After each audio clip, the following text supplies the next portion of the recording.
La campagne fédérale allemande frappée de plein fouet par un attentat islamiste. Les nationalistes de l'AfD n'en finissent pas de grimper, mais la partie demeure incertaine. Nicolas de Lamberterie.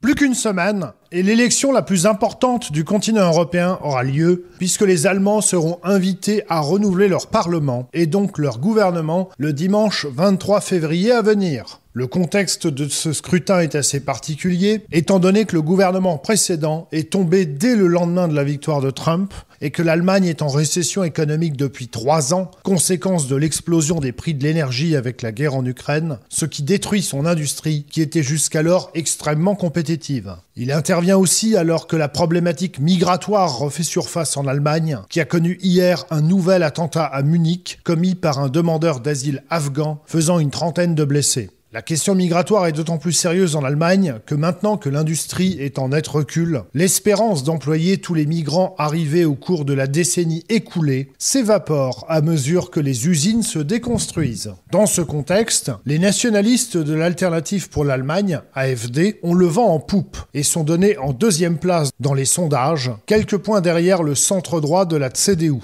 Cette récente progression de l'AfD a été favorisée par des soutiens internationaux de poids de Elon Musk à Viktor Orban, qui s'était pourtant jusqu'à présent gardé de s'afficher une proximité avec l'AfD. La doctrine officielle du régime Orban concernant l'Allemagne a été profondément modifiée, étant donné qu'il y a 6 mois, en dépit de l'expulsion du Fidesz hors du groupe parlementaire du Parti populaire européen à Strasbourg, mais la consigne en quelque sorte dans le camp du Fidesz restait de ne collaborer avec personne à la droite de la CDU-CSU.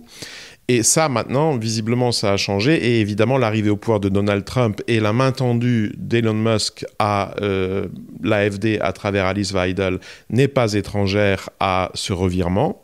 Alors, on peut bien entendu, d'une part, y voir un signe de centrisation du côté de l'AfD. Ça a de toute façon toujours été plus ou moins le rôle d'Alice Weidel au sein de cette formation, d'essayer de la rapprocher, disons, des droites respectables et sous-entendu eurocompatibles. Alors, est-ce que ça veut dire que l'AfD va finalement, dans l'espoir par exemple d'une entrée au gouvernement, renoncer à son projet de Dexit, qui est quand même le projet qui a fait naître ce parti, il y a une dizaine d'années, il ne faut pas l'oublier. S'il est vrai qu'à intervalles réguliers, la sortie de l'Union européenne est au programme de l'AfD, la possibilité de le mettre en œuvre reste des plus limitées, étant donné que cela supposerait à tout le moins que l'AfD soit le partenaire majoritaire d'une coalition gouvernementale à Berlin. Selon Viktor Orban, qui s'exprimait ce matin à la radio hongroise au sujet de sa rencontre avec Alice Weidel, nul besoin d'envisager de quitter l'Union européenne, puisque selon lui, elle finira par se déconstruire d'elle-même. Il n'en demeure pas moins que l'opération du rapprochement avec Alice Weidel n'est pas totalement sans risque pour Orban, étant donné que l'AfD est très marginalisée, notamment au sein du Parlement européen, au sein du groupe ESN, le plus à droite de l'hémicycle strasbourgeois. À supposer que l'AfD reste en Allemagne un parti d'opposition, ça veut dire qu'au moment où les Hongrois voteront, dans un peu plus d'1 an, en Allemagne, qui est le pays de tutelle, qui est la métropole coloniale dont dépend la colonie Hongrie, il y aura un gouvernement, un spectre politique comme le spectre actuel, c'est-à-dire d'un bout à l'autre, totalement hostile au régime Orban.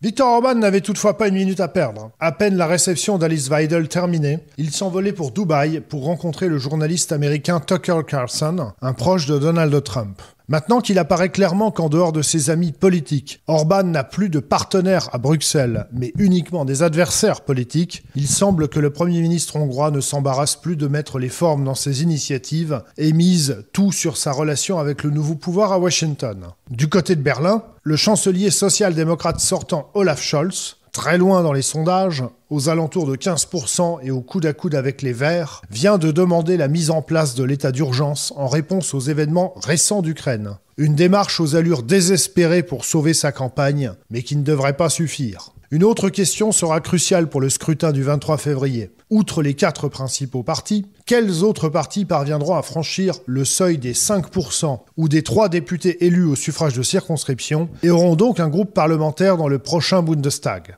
3 partis semblent flirter avec les 5%. Le parti de gauche populiste de Sarah Wagenknecht, la gauche radicale et woke de Die Linke et les libéraux du FDP. La présence ou non de ces partis au prochain Parlement risque d'avoir un impact majeur sur la constitution du prochain gouvernement, étant donné que la CDU et le SPD espèrent obtenir à eux deux une majorité absolue afin de pouvoir gouverner sans les Verts, particulièrement mal vu à Washington. Une espérance menacée d'une part par la progression de l'AfD et d'autre part dépendant de la présence ou non des petits partis au Parlement. Une chose semble en tout cas acquise. Aussi bien en raison des enjeux internes qu'externes, la campagne électorale allemande sera tendue et incertaine jusqu'au jour du vote.